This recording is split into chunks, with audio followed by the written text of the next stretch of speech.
So we are like.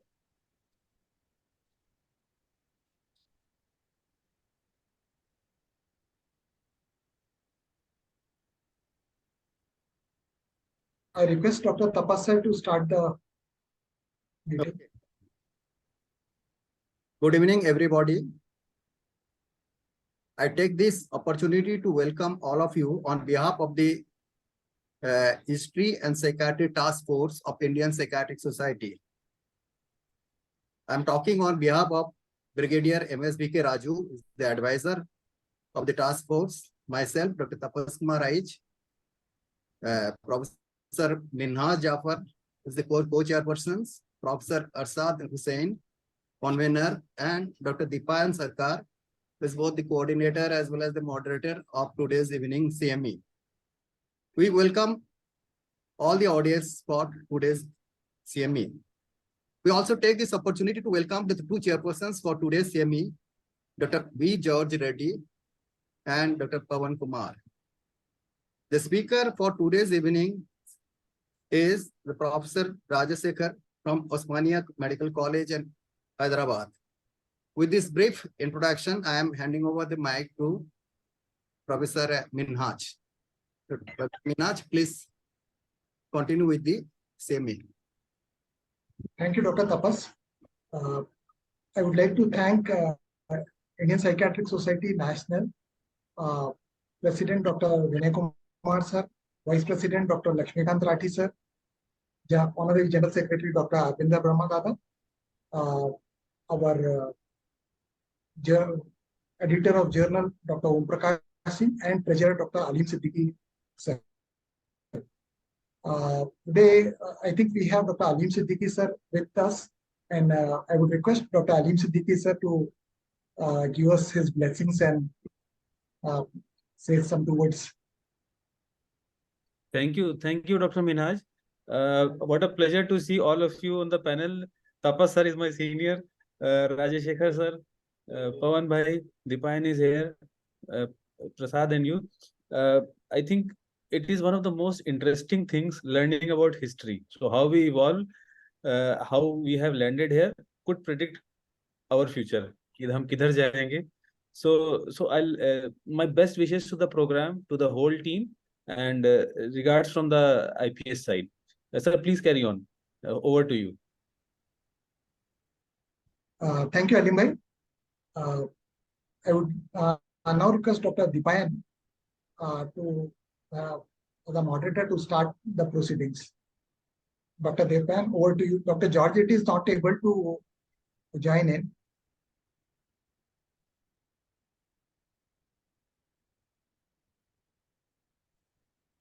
Sir, Dipayan sir, you are not audible, sir.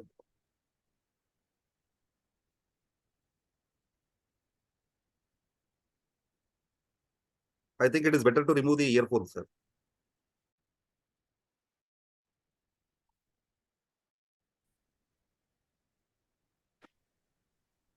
No, sir.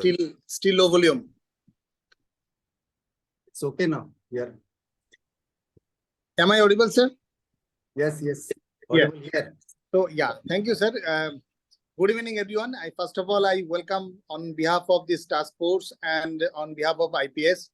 Actually, today we have assembled here for this webinar. Actually, we are very much delighted that the speakers and the chairperson, they agreed to our request that to be present here today in this evening. So actually, we know that history is a screen, and past lightens the present and the present brightens the future. And in psychiatry, also in Indian Psychiatric Society, and if we look back to the history of Indian psychiatry, there are many episodes where there was the Vedic India, and there was pre-colonial India, and after that one colonial India. And the status of psychiatry was actually different in different times. So today we are just going to discuss some of the things about these things. And so I think that, as Dr. Alim sir told, that then the future, what to do and how to proceed, it will be very much clear to us. Today we have two eminent psychiatrists, Dr. V. George Reddy. He is the as a chairperson for today's this webinar. He's a consultant psychiatrist of Healthy Brain Clinic and Hospital, Secunderabad, Telangana. He did his post-graduation from Guntur Medical College, Andhra Pradesh. And currently he is the president of Indian Psychiatric Society, Telangana State Branch. And his special interest is substance abuse and the de-addiction, and of course in the child psychiatry. And we have today another chairperson, Dr. Pavan Kumar Kulkarni. He is the professor and head of this KIMS Karimnagar, and he did his post-graduation from SVS Medical College and practicing in Sri Rama Hospital, Karimnagar. And he right now is the convener of IPS Positive Psychiatric Task Force, and he is the Honorary General Secretary of Telangana State Branch from 2021 to 23. And his special area of interest is child psychiatry and the sports psychiatry. So without wasting much time, I'll request Chairperson George sir, if he is present, just to introduce the topic. So George sir, can you hear me, sir?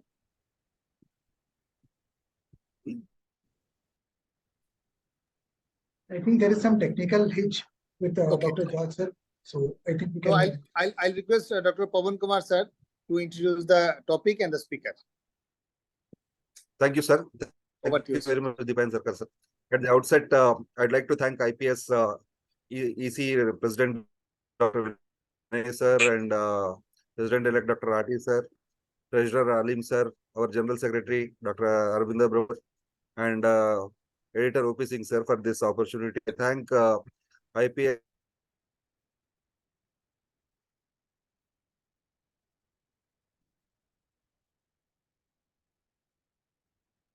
even moment for me to introduce the speaker, Dr. Rajshekar Baipeta sir, who has been a teacher to many, and we have been silent learners from him for the years. So it's a pleasure to introduce Dr. Rajshekar sir. Rajshekar Baipeta sir is currently working as a professor and deputy medical superintendent at IMH Eragada, Hyderabad. And sir has finished his completed his DPM from CMC Vellore, and later on went on to do his DNB from IMH. And sir is an avid researcher. He has many publications to his credit. Not only that, he has editor in the past for AP Journal of Psychiatry, and he has been advisor for Telangana Journal of Psychiatry in its buddings. And sir is now currently the chairperson of RCB Research Capacity Building Committee, that is the South Zone level. Sir is currently the chairman. Already 2 batches are over, and now the 3rd batch. So without much ado, sir, I hand over it to you, sir. Rajshekar sir, take over, sir. Respected IPS office bearers, especially Dr. Alim Siddiqui sir, who is here, and the IPS subcommittee on history of psychiatry task force, Dr. Tapas sir, Dr. Minhas, Dr. Arshad, Dr. Dipayan, and Dr. MSVK Rajan. And thank you so much, chairpersons Dr. Pavan and Dr. George Reddy. And also, most importantly, I welcome all the participants for having joined this program. I know there is a parallel session going on, so they have to choose between the two. So I'm just going to share the screen. Kindly, please allow me to screen the share. It says host disable the participant screen sharing.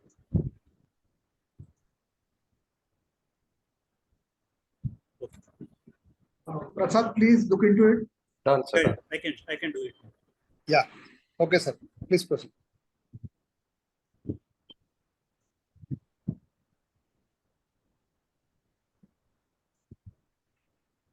So I'm going to talk about the history of psychiatry in India. So actually it is a very difficult topic because we had to actually go through the literature. It is easy to talk about schizophrenia, mania, and other our common psychiatric disorders, but when it comes to history, it's a very difficult task. So I have tried to do the justice to the best of my ability. So I'm going to go in a chronological order, starting from the ancient period and how it has actually evolved to the current period. So major changes in Sir, India. if I may, sorry Yeah. to interrupt, sir. Yeah. Sir, can you increase your volume, sir? Okay, I'm not visible. Sorry, I'm not. Not. So, okay, sir. Audible, sir. Otherwise, Yes. It's not audible. yeah, it's audible, sir. Please continue. Continue, So, sir. yeah. So when we talk about Indian psychiatry, basically Indian psychiatry has gone through major three phases. See, the initial part of the civilization, when in olden times it was associated with sin, and it was thought that witchcraft and the sins of the previous life were actually responsible for all disorders in general and mental illnesses in particular. And during that period, patients with mental illness were chained in jails and also in asylums. Second stage was when there was an advent of psychoanalysis and a little better understanding of psychiatric disorders was available. And so, from the psychosocial perspective, people were actually able to understand the psychiatric disorders. So, a bit of more humane approach, a bit of more of medical approach came into force. Following that, the third phase of community psychiatry, which we are actually currently in the phase of community psychiatry, and definitely it is overlapping with the previous three stages. Definitely, first stage has come down to a significant extent now, but even now, the role of psychosocial therapy is very much relevant. So when we talk about the ancient Vedic India, probably Indian account has got the oldest records, and as early as in Ayurveda, also Charak Samhita and Sushruta Samhita, it was explained like how mental illnesses happen and how they have explained whatever best to the possible of their capability. They have explained how psychiatric illnesses develop and what we should do about it. In epics like Ramayana, Mahabharata, there are some references to disordered states of mind and how we should cope up with such scenarios. And all of us know that Bhagavad Gita actually talks about how when a person is uh, undergoing a very significant stressor in his life, that particular person should cope up with such circumstances. So this is the on Bhagavad Gita's association with crisis intervention therapy has been widely spoken about, and there's a lot of published literature in Indian Journal of Psychiatry in this regard. And as early as Atharva Veda, it talks about mental illnesses, but it said that it is because of divine curses. There are some descriptions about major mental illnesses such as schizophrenia and bipolar disorder. And Agastya Rishi had written a treatise on mental disorders, which is called Agastya Kirgaya Nool. Basically, Agastya Rishi was residing in South India, and in this particular treatise, he has described 18 different types of psychiatric disorders. And talking about Charak Samhita, this was the time when he wrote a lot about Ayurveda. And in Ayurvedic texts, he also talked a bit about mental illnesses and how they should be treated. And he also talked how humane approach is very much needed. And some of the, in 3rd century BC, one of the oldest, I won't say mental hospitals, but such centers where people with mental illnesses were lodged or were housed were present, and such places were actually dealing with patients with mental illnesses. So when we talk about Ayurvedic doshas, like from the Ayurvedic perspective, they basically talk about Vata, Pitta, and Kapha, which are the three humors, and how these are in general association with all medical disorders and including psychiatric disorders. And it was said that disturbances in these particular aspects like Vata, Pitta, and Kapha, like whichever predominates, will lead to that type of disorder. And Charak Samhita actually talked about psychiatry as Bhuta Vaidya. So this is a very important aspect, because generally in layman term, Bhuta is called, Bhuta means demons. So it's a very common misunderstanding in community, including doctors, that Bhuta Vidya basically means uh, something which is related to demons, which is actually not true. If we talk about Sanskrit literature and even the older treatise, Bhuta basically talks about there are Panchabhutas, the air and all that. So Bhuta Vaidya literally does not mean demons, but it is actually at that particular point of time, whatever understanding of psychiatric disorders they had, based on that, they describe psychiatric disorders or related psychiatric specialty as Bhuta Vidya. So, in 1222 AD, Nijamuddin was a Unani physician who talked about mental disorders and treatment. And for the very first time in the Unani medicine, we actually find description of basically like certain issues which are related to mental disorders and related treatment. He talked about schizophrenia, depression. He also talked about delusions of love, what we now generally call as erotomanic delusions. He also talked about organic mental disorder, which is called Nisyan. So I just wanted to share something here. Like around 10 years back, one of the Unani medicine doctor, I had guided her for her thesis related to Nisyan. So Nisyan basically is a something which is related to dementia, and they have their own drugs which actually are found to give some beneficial effect to patients with dementic disorders. He also talked about paranoid states, delirium, and also lot of therapies he talks about, especially psychotherapy, which is known as Ilyas Nafsani or something. So this is one of the earliest descriptions about various mental disorders. If you see here clearly, these 6 descriptions actually cover most of the psychiatric disorders what we really talk about. And when it comes to pre-colonial India basically means before British actually occupied our country. So during King Ashoka's empire, there are Ashoka Samhita describes.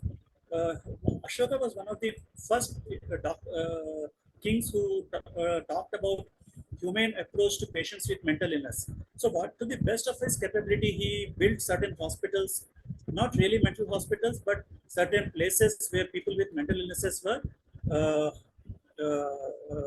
treated. And there were separate closures for keeping the patients based on the diagnosis and what type of treatment they should be given.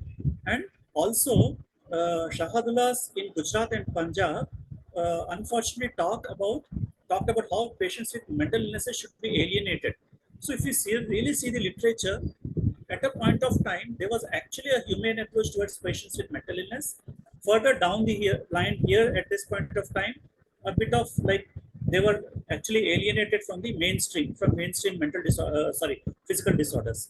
Following that, again, there was a bit of improvement where Muhammad Khilji developed few asylums, and then there was a mental hospital which was built at Dhar, which is in Madhya Pradesh, and the physician was Maulana Fazlur. And he conceptualized the segregation of patients with mental illness in mental asylums, but supervision by trained person was the first time talked about, which was based on the Western conceptualization. Even around the period of time when all this was going on, there was a huge development in medical disorders, including psychiatry, in Western countries. So same actually was seen in India during the period of during Mughal period. So this is actually a little really exciting. Now comes the period when Britishers took over India. However, though they did a lot of atrocities on us, but from the medical perspective, there were a lot of developments. For example, the British East India Company during Lord Cornwallis period, he developed one of the first mental hospitals in India at Calcutta in 1787. So this is one of the earliest recorded mental hospital in India, and this was a reference point of inception of colonial influence of the development of psychiatric care in India. But what was unfortunate is it was a little consequence form of social control. And at this point of time, mental asylums were greatly influenced by British psychiatry. So whatever was happening in Britain, such developments were also found in India. But what happened was such mental hospitals basically cared for those soldiers who were actually posted in India, like those European soldiers who were posted in India and developed some mental illnesses, they were actually housed in these places.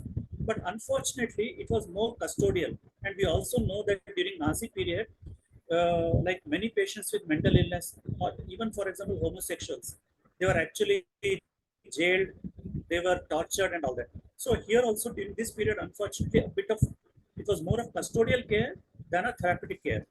But in the early colonial period, there were development of lunatic asylums.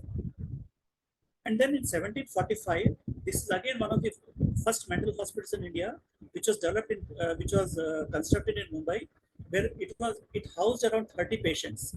And in 1787, Dr. Candolin developed one of the first asylums in Calcutta, and 1795, there was a first government-run lunatic asylum in Bihar. And in South India, the current Kilpop, which is one of the best hospitals in the Asia, one of the largest hospitals, which is 1,000 bedded at this point of time. It was constructed in 1794, and there are good records available with hot baths. Unfortunately, leeches were applied to suck blood. So this was something like, see, we should not find fault, because this was basically based on whatever understanding they had at that particular point of time.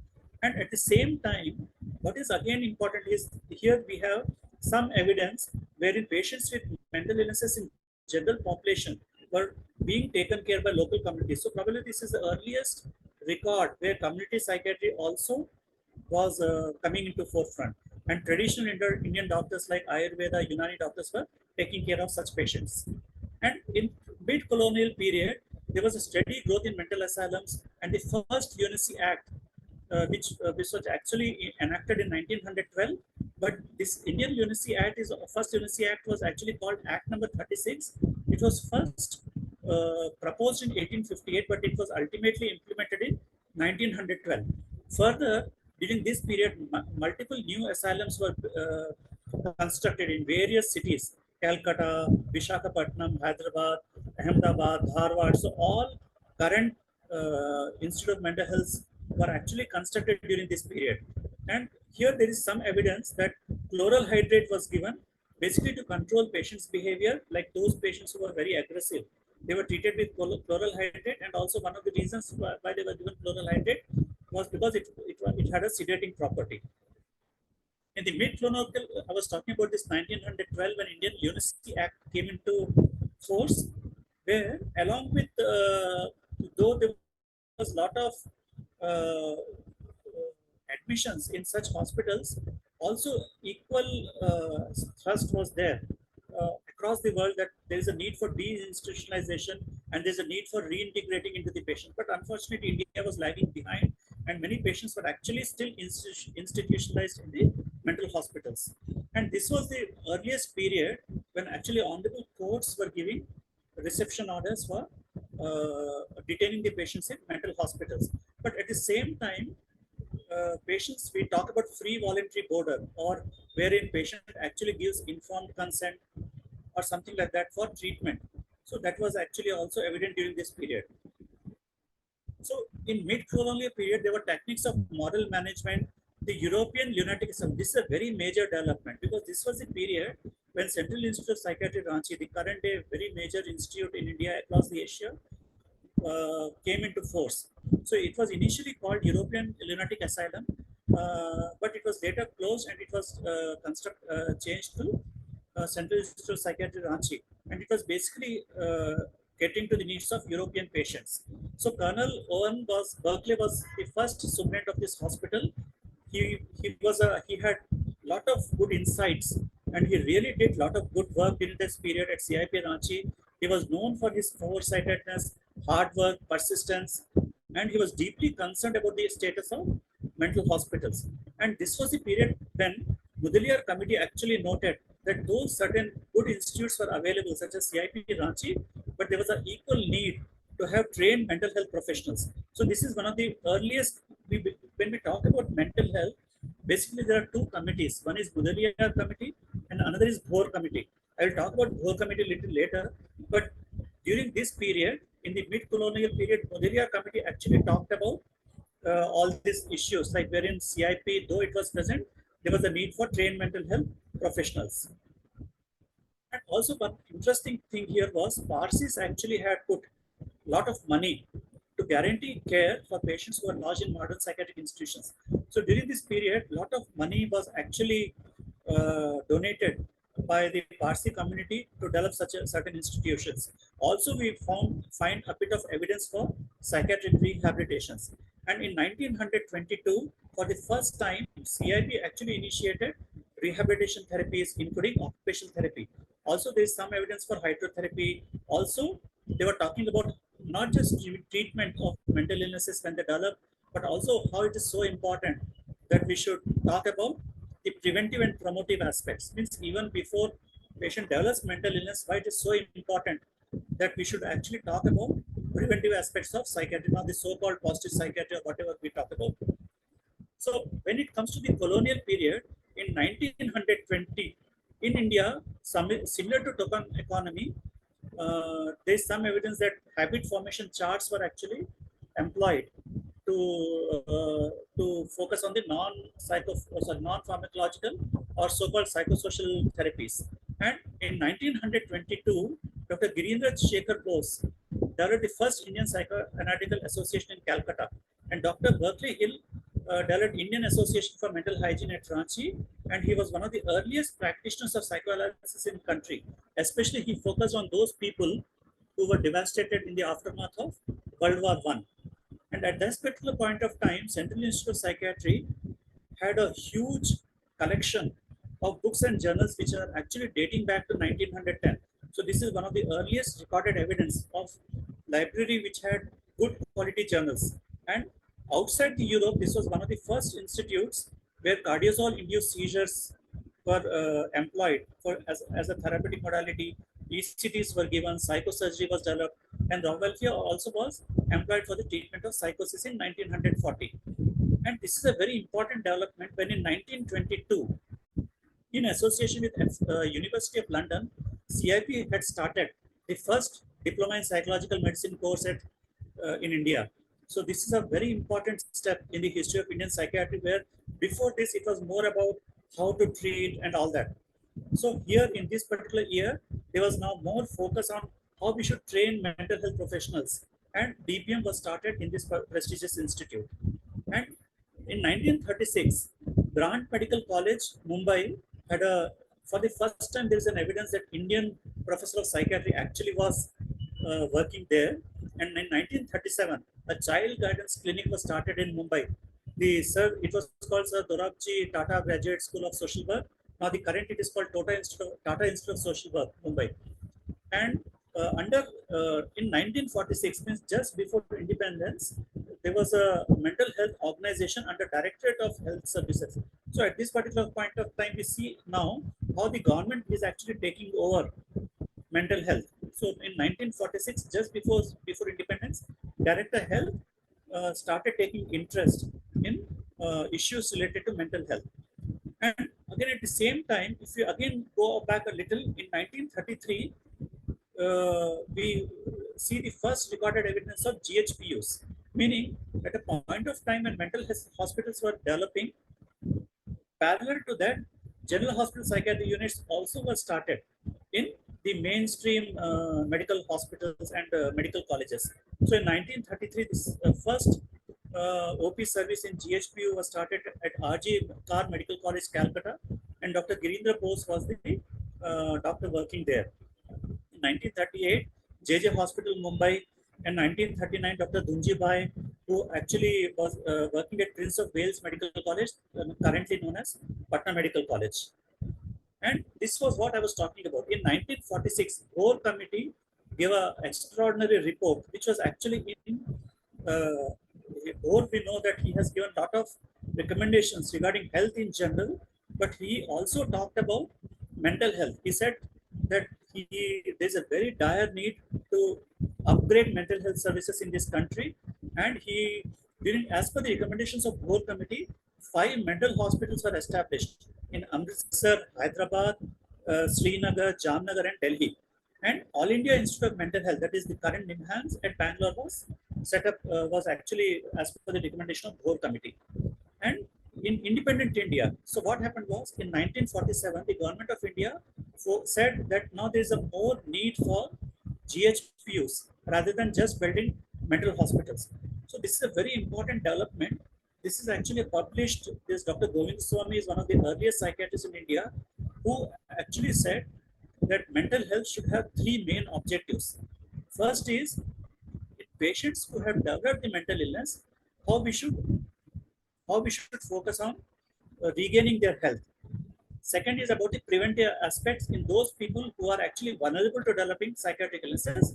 And third is about the protection and development at all levels, means going beyond the mental hospitals, and how it is very important to focus on the community. So this is a very important development. Dr. Govind Swami did a lot of work in this field. In 1947, the first draft of Mental Health Act was written, which was ultimately passed in 1987, and it came into force in 1993. So we know that in Indian Unicy Act, the word was lunatic.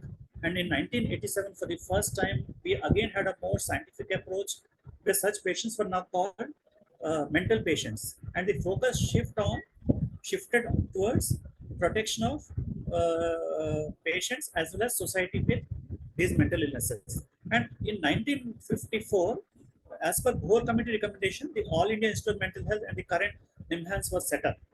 And in 1955, this is again very important development. There's a formal training program for clinical psychologists was started at NIMHANS, which was later converted to MPhil. And in 1958, Dr. N.N. Big started the first GHPU at Medical College Lucknow, and it also dealt with IP and OP services. But it was under Department of Medicine.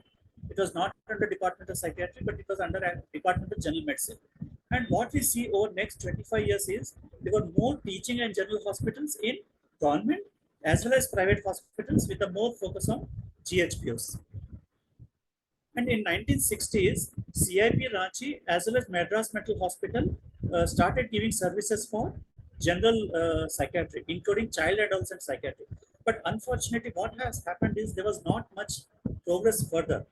But in 1978 and 79, there is a first recorded evidence of primary delivering care or delivering training program for doctors who are actually employed in PHCs. And the very prestigious 1982 NMHP. So National Mental Health Program was launched in 1982. There were a lot of things happened here. Indian Psychiatric Society had given a lot of recommendations here, and ultimately in 1982 NMHP was launched. And in independent India, more focus was on how to improve the conditions in existing hospitals and how to encourage OP care through these units. And further mental hospitals were developed across the country. And as per the, like this I've already talked about, 1957, Dr. Datta Ray started OP service at Irvin Hospital, the current GB Pant Hospital at New Delhi.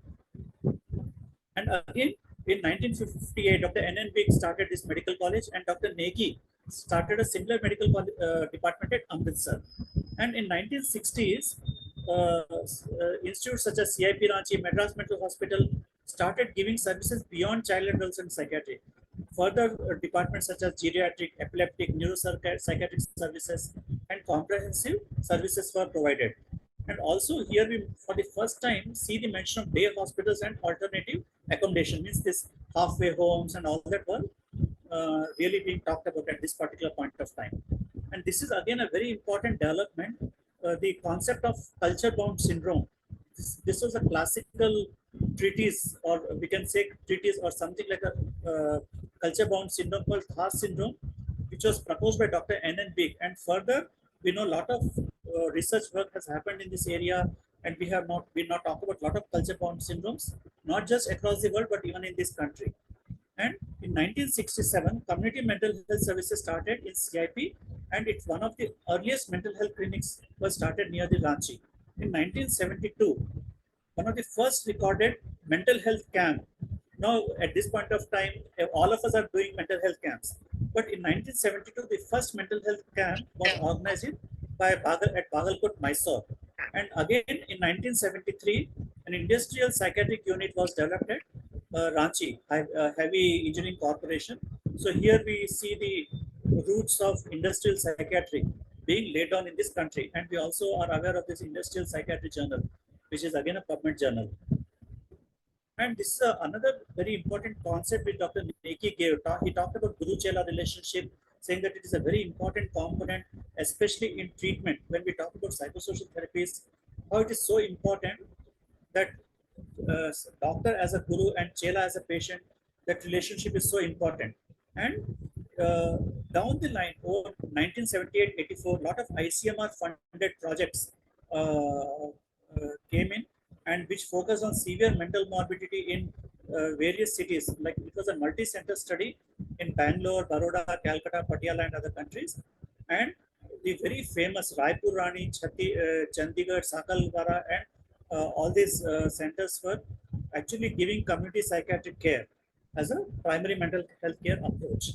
In 1982, training programs for psychiatrists and other mental health professionals started. And here again, we know that stigma for mental illness has always been there since time immemorial. But real efforts were put in to see how we should reduce the stigma and why it is so important that there is a need to develop social networks for patients and how they should be rehabilitated as part of the rehabilitation program. So if we see, I was talking about this, the earlier part was more about treatment, down the line it was about prevention, and now the focus over last 50 to 60 years is about rehabilitating such patients into the mainstream community.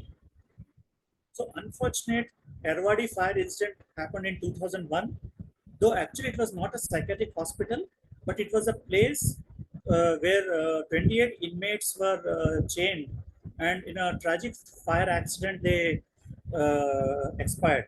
So that was a time when Honorable Supreme Court, under the chairmanship of Dr. Sri N. Ramdas, they they had started a committee, and this committee gave recommendation that there's a dire need for care of mentally ill people. So not just the routine care, there's a very dire need that it should be improved, that patient should be unchained. So we now know that in Mental Health Care Act 2017, there's a huge stress that patients should not be restrained.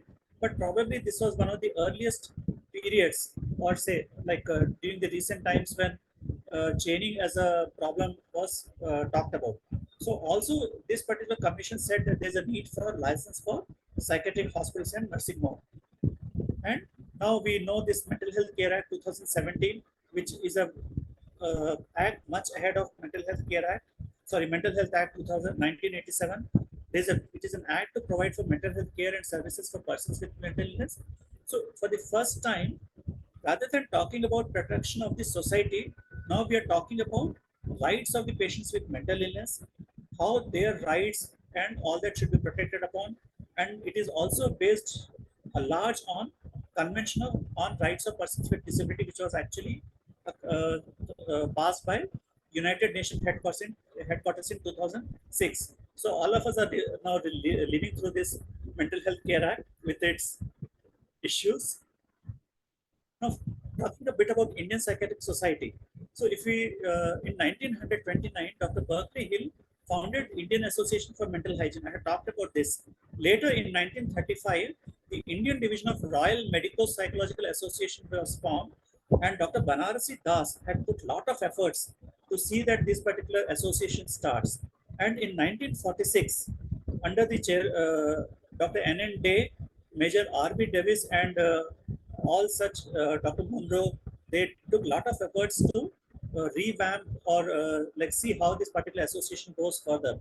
And on 7th of January 1947, prior to independence, under the like this particular meeting was chaired by Dr. R.B. Davis, and IPS was inaugurated at Delhi, and rules and regulations were formed by the eminent psychiatrists. The bylaws at that particular point of time were formed. 1948, Dr. N.N. Day presided over the first annual meeting at Patna, and Dr. L.P. Shah in 1983 started the first CME. And later we now know we are living in the era of CMEs.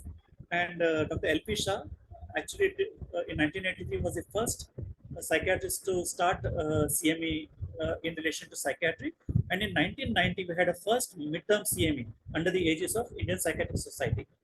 And when we talk about research, in 1949, a first journal which was dedicated to mental health, I'm talking only about psychiatry, it was actually under the editorship of Dr. N.N. Day.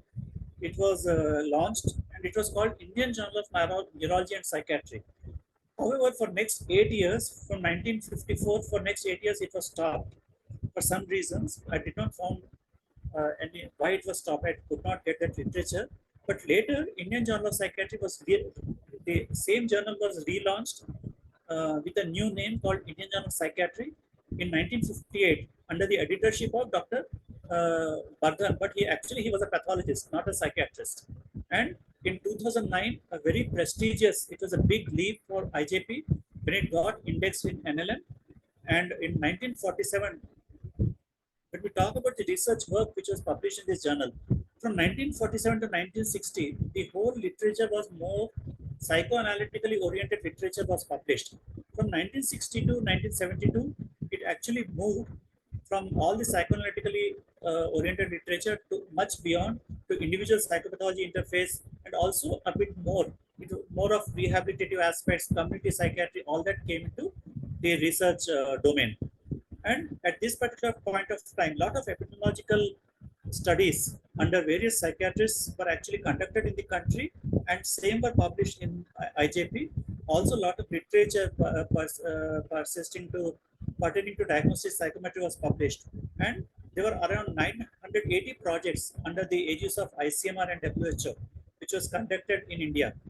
And for the first time during this period, studies related to mental health in child and adolescent psychiatric population also got published in IJP. So this was a brief presentation.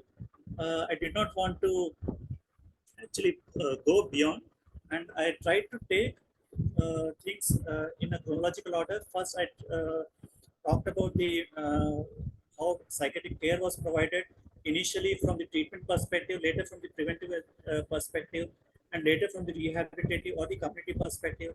Then how mental hospitals, the psychiatric care moved from treatment perspective to other aspects, and I would have missed certain points, so I apologize for that. So these are my references. Unfortunately, I did not find much published literature. So most of the literature actually in is based on only these 4 references. Whatever published literature is there on net is based on mostly these 4 references. So here at this point of time, I would like to fondly remember Dr. Venkoba Rao, who said, psychiatry in India, as in the rest of the world, cannot be divorced from the country's cultural milieu, because India is something which is a unique country. It has got lot of, we do talk about providing care to patients, but it has got a huge overlay, like our religious practices, philosophies, also unfortunately superstitions, rituals, beliefs, and value system are intricately intertwined in our day-to-day care. So he said, Dr. Venkoba Rao in 1975 said that it is very important that we should talk about how we should integrate the ancient medical systems, including Ayurveda and Siddha, into the present-day psychiatric care. So thank you so much for providing me the opportunity. So I hope I have done some justice to this topic. It was a very difficult topic. And at this point of time, I would like to acknowledge my colleague, Dr. Anita, who has provided some literature in preparing this topic. Thank you so much. Thank you, Rajsekhar sir. I would like to, we have our President, Dr. Vinay Kumar sir, and our Honorary General Secretary, Dr. Arvinda Brahma Dada with us. Before we go on to our next thing, I would like to request Dr. Vinay Kumar sir to address the gathering. Dr. Vinay Kumar sir.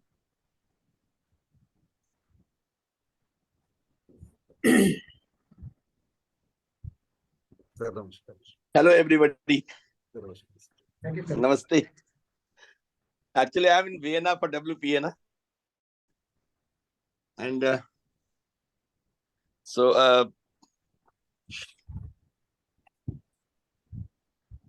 sir. Please, sir. I think I'm visible. Yes, sir. Okay. You are visible and audible, sir. Please go ahead. Okay, thank you. Thank you. So greetings from Vienna. Indian Psychiatric Society is well represented here. I think more than 50 delegates from India must be here. At least 30-40 people I met personally.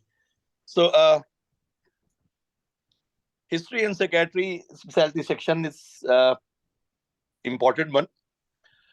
This was formed basically by Dr. N. Raju last year, and Dr. Tapas Kumar Aich organized a beautiful program in Gorakhpur, I remember. It was pleasure being there and pleasure speaking there. And that the most important thing was I got inspired to look into the relationship between history and psychiatry. And I was able to find some new things for me at least. And I'm not sure whether what I presented was new things for our other colleagues. But for me, it was a kind of teaching. I joined late and Rajsekhar was speaking. Good speaker, good teacher, good researcher, will always talk sense. So it was very concise and very beautiful presentation. I congratulate Dr. Rajshekhar. Most important thing is this year, few things have been conceptualized in a different way. One group is working on IPS Museum of Mental Health, and which is going to have two components. One is archival part.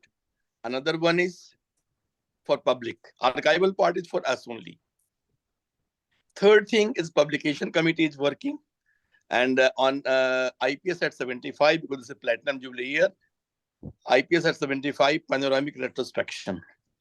So that team is working in a different manner. So they are also trying to collect documents and all. Idea is, once website is almost ready, and the only thing we have to collect material and start uploading. So soon we will have a joint meeting of Museum Task Force and History and Psychiatry and Publication. And our young dynamic EC coordinator, Deepayan, is here. He will help us, because you people have to carry out. My role will be over in few months. After January, I will be a retired person for IPS. So, but somebody has to think about new things. I gave a thought to it. Obviously, it was started by Dr. N. Raju, and I started building things on that. So now, museum part is going to be a challenging thing. We have to, because one person cannot think about the concept of museum. I had some idea, and I have shared already with the group. So let's have a joint program someday, 2-3 hours, and then we can discuss. Many things are available online, and permission can be taken. So that if history of psychiatry is organized in such a manner that if somebody wants to understand the history of psychiatry, it can be, one of us can be presented for that. And photograph after photograph can be shown, or some video can be shown. And ideally, it should be done minimum in 2 languages to begin with, English and our national language, Hindi, because majority of people in India understand Hindi. If we wish to attract general population, at least 2 languages should be there. Then we can have voiceover in other languages as well, at least South Indian languages or Bengali or other, once material is ready. So history of psychiatry, history of Indian Psychiatric Society, lots of things. Care, how care has improved, how machines are changing, electrical, people having lots of negative emotions about ECT. Everybody is anxious. ECT. When we talk about this TDCS or RTMS, people get anxious. So you are going to apply some machine. So it is shock therapy. If that is available there, people, any psychiatrist can go and see IPS Museum, and this section, you go and listen to that. You will be wise enough to accept this. So we can keep communicating, because what happens, organizing a program and speaking something for 30 minutes, 20 minutes, or 2 hours, to few hundred people, or maximum 200, 350, that is not going to change the scenario. But if something is there, permanent, anybody can visit, that will not today, this is going to create a difference.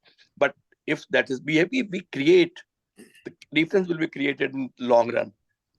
After 10 years, entire country will be knowing that there is a museum of mental health where we can go and see. So if somebody is having some illness in family members can go and see. So that is the idea. And all young people have to run the show. So this is one part. And so joint program I'm planning, and I request Minaz also, and Deepayan also. And in that committee, Rajiv Ranjan Ames Patna is one of the convener of museum, because there are big people there.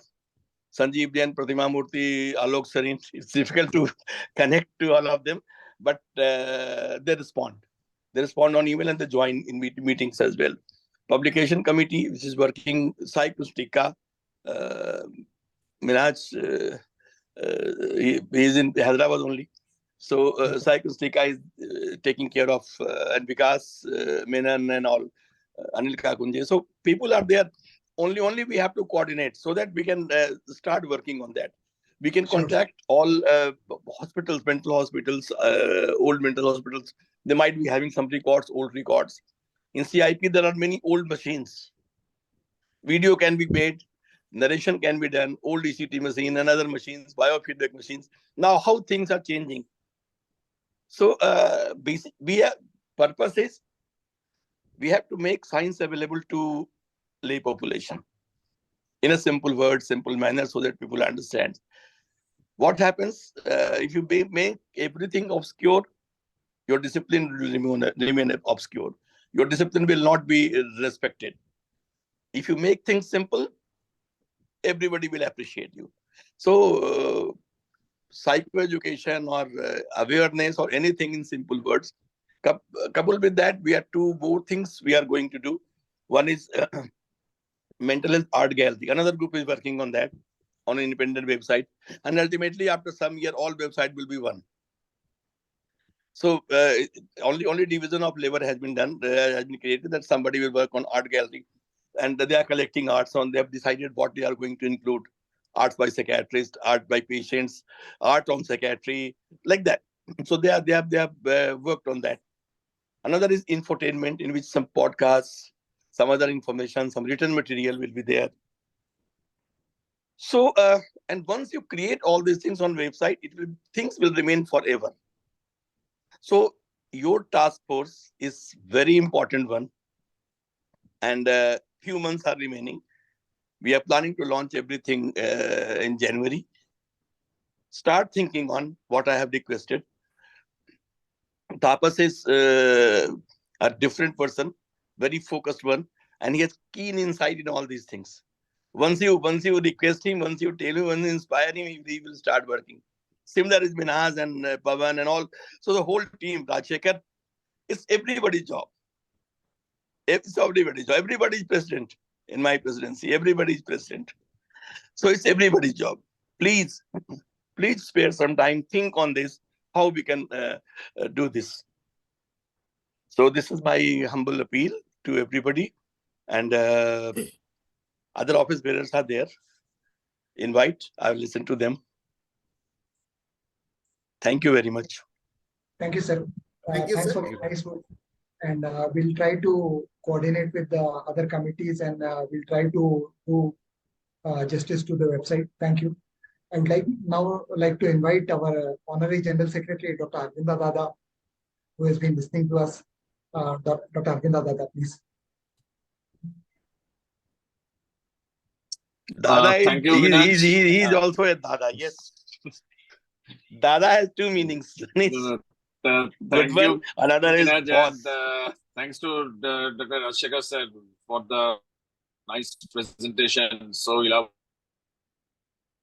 we have started from the Charak Vidya was mentioned as a psychiatric practice, and then the current day the psychiatry, what we are practicing in India. I think few points we should note here. Dr. Rajshekhar has very nicely told about Indian Psychiatric Society also. So in 1947, 7 January, when Indian Psychiatric Society was formed in Delhi, there are 15 members present, starting from Major R.V. Davis and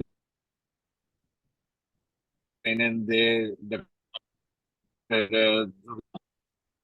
Joy, Dr. Sahib, he's from Patna. British psychiatrists also, like Dr. Walters and Dr. Kenton and Dr. Taylor, like that. So total 15 members were present there, including Dr. Govindasamy sir also. And in the next year, in 1948, it got registered in Patna. So that's why this time we are celebrating the 75th year of Indian Psychiatric Society. And on the 7th January 2024, as President has told, we mega celebrate our 75th year. IPSS 75, what Dr. Vinay Kumar has told in his presidential address in Bhubaneswar. So we are planning for that, and I think for that, this history of Indian psychiatry is very, very important. And the psychiatric practice in India that you have mentioned, the Indian Psychoanalytical Society and name of Dr. Virendra Shekhar Bose, because he is the father of psychoanalysis in India. But unfortunately, very few people know about this person. He was born in Bihar in the Darbhanga district and then came to Calcutta. And there he started the Indian Psychoanalytical Society in 1922. And at that time, he wrote a letter to and Freud was so pleased communicating with Dr. Far East. He's reading my principles and he's debating with me. So immediately he wrote to Ernest John, the then president of International Psychoanalytical Association, for the membership of this particular body. And it happened, and in the very same year, in 1922, the Indian Psychoanalytical Society became a member society of World Psychoanalytical Association. And Dr. Virendra Shekhar Bose was the president from 1922 to till his death in 1953. So I think that these are the very proud moment for us, for the Indians, because this Bose-Freud correspondence was so important. Fortunately, now when I read the Bose-Freud correspondence, it was so beautiful, and now it was translated in different languages, like in Latin, in French, in German. So, as a Indian, we should learn these things. This history is so important, and we all should feel proud for this. Like what Dr. Rajshekhar has mentioned about Dr. Vig. Dr. Vig sir has mentioned this Dhat syndrome. We should be proud of that. Or Dr. Neke's Guru-Chela relationship, what we are practicing in our day-to-day practice every day. So I think once again, I thank this History and Task Force, History and Psychiatry Task Force of Indian Psychiatric Society for inviting me and giving me an opportunity to speak few words in front of you. Thank you very much for invitation and for a very successful program. Special thanks to Dr. Rajshekhar sir and the committee members, my dear brothers Minhaj, Dr. Dipan, Dr. Pavan is today the chairperson. And Tapos Dada. And Tapos Dada, Vinay Kumar has rightly said that the last year's program was really beautiful, and this time I hope Minhaj will organize such a program in Hyderabad, and we will attend. From this task force, you can organize it, Minhaj. Thank you very much. Thank you. Thank you. Thank you, sir, Dr. Brahma sir. Actually, thanks for your encouraging words, actually, and the things you have shared in your speech. Actually, these are very much encouraging, and definitely. Minhaj, do it in winter season. Minhaj, Yes, do sir. it something in Hyderabad in winter season. Sure, sir. Yeah, sure, sir. Sure, sir. Because Sure. Hyderabad will be a very pleasant place. So Definitely. think of doing something. Sure, sir. We'll definitely try to incorporate the suggestions given by our president and Because sir. that is we can give the final touch for the museum and all. Okay. Your team, museum team, we can call the Dr. Pratibha Murthy, Sanjeev Jain, and other people. So many people will be there, Yes. and it will be interesting program, and 3 hours meeting, final inclusion of all. Sure. So think of that. You can do that. Sure, sir. Sure, sir. Thank you, sir. Thank you, you. Thank you, Dr. Rajshekhar sir. Yes, please. Yes, Rajshekhar, please. Sir, Dr.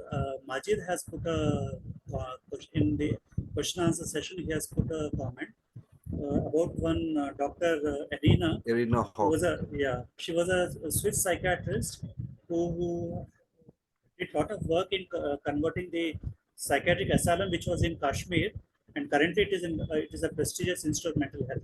So she did a lot of work in destigmatizing mental disorders, and her contribution to psychiatry was immense. Thank you, Dr. Majid, for the Rajshekhar, Thank you.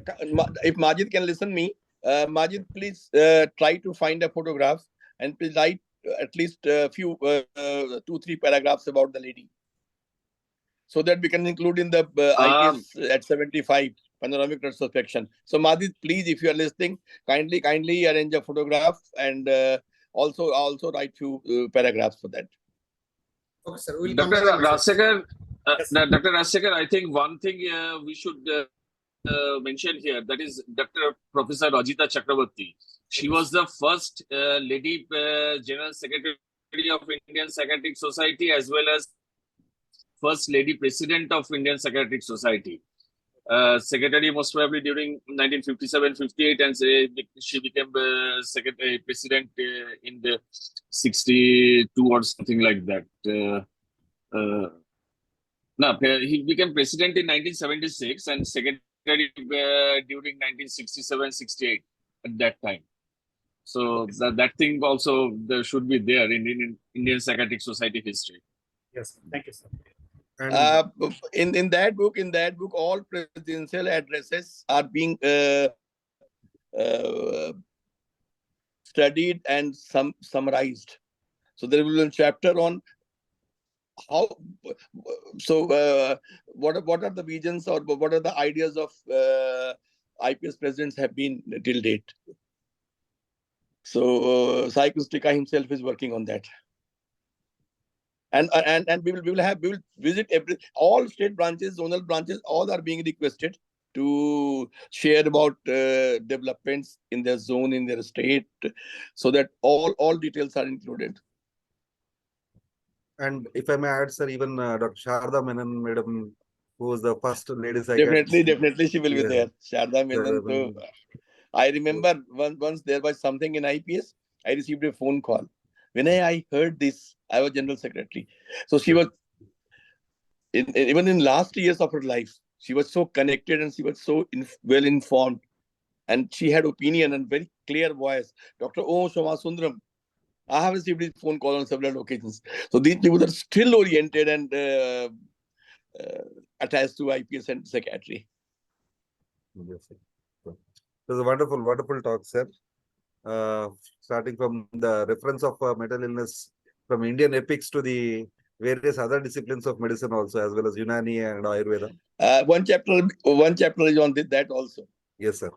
Before IPS, what was in India before birth of psychiatry and after birth of psychiatry, how things emerged. We are trying to cover even all NGOs of country working in this field, all other psychiatric organizations, be it social psychiatry, private psychiatry, all. Yes, So sir. we are trying to compile everything about psychiatry in India. Huge team is working. Basically, I gave the idea, and the publication committee is a group of enthusiastic people. They are very active one. Sir. We always think that these fellows, these are researchers, they are boring people. No, they are very interesting people. Yes, They sir. read everything. Sir.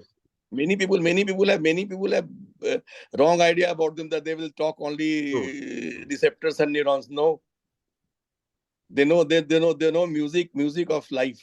Yes, sir. As well. Sir, may I take Sir, may I take 15 seconds, sir? Yes, sir. Sure. May I take- It was in 1995 in CIP, Dr. Venkava Rao gave us a lecture on Gita. Dr. Rajshekhar mentioned his name and quoted him at the end of his lecture. That's why this thing has come into my mind. And by chance, I recorded that lecture. It was of 1 hour duration. I'm still having that lecture with me.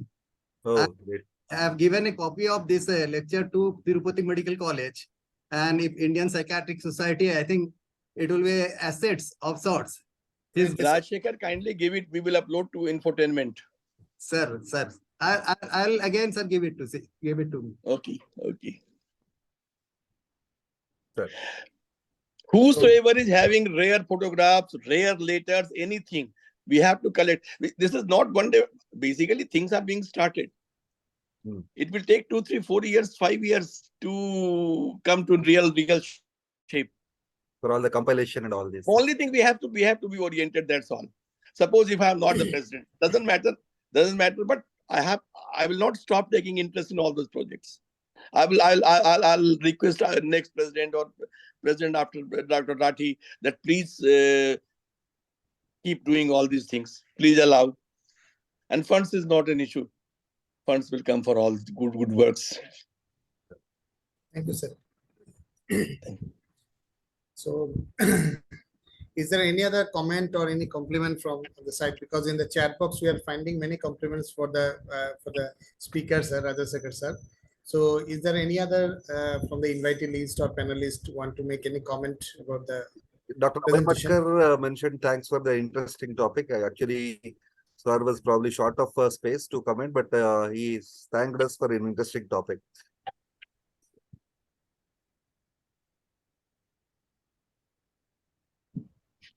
Okay, sir. Yes, sir. Sir. Okay, then. Yeah. So, okay, then for the vote of thanks of this wonderful evening, and I'll request Dr. Minhaj sir to say a few words.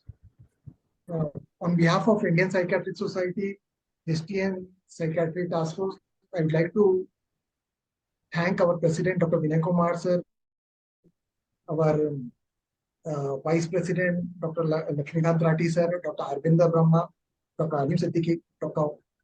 Prakash Singh, for allowing us for this wonderful webinar lecture. And we have taken a leave from Dr. Vinay Kumar sir, and I think the first step we will try to put this the whole webinar or the CME onto our IPS website. I would welcome Dr. Om Prakash Singh sir. Good evening. Good evening. Sir, sorry. welcome, sir. He also in Vienna. Vienna. A few So, words from you, sir. all are joining. Dipan. Yeah. Okay. Thank you. Thank you so much. Sir, a few words from you, sir, for the task force. There are no words to describe. This is a great seminar and good work. And since I am late, I just want to listen. Thank you, Minhaj. Thank you, Dipan, and thank you, the whole committee. Thank you. Thank you, sir. I would like to thank today's moderator, Dr. Dipan, and I would also like to thank today's chairperson, Dr. George Reddy, Dr. Pawan Kumar Kulkarni, for their chairmanship. I would like to thank our chairperson, Dr. Tapas sir, Dr. Arshad, and Dr. Raju sir, who has given some inputs to us. Last but not least, Dr. Rashikar sir compiled whole of the psychiatry, Indian psychiatry, and he took us from the very beginning till date and compiled everything. It must have been a Herculean task to compile all those things in half an hour, 45-minute session. Thank you, sir. Thanks for all your efforts. I would also like to thank all our audiences, Dr. Abhay Matkar sir, Dr. Mayunath Reddy sir, Dr. Majid sir, Dr. Alim Siddiqui, who are not here now, but they were there. So I would like to thank all the participants for attending, and thank you. Have a nice evening. Thank you, one and all. I would like to thank Alchem for sponsoring the event. Thank you, sir. Thank you, sir. Good night, sir. Good night, sir.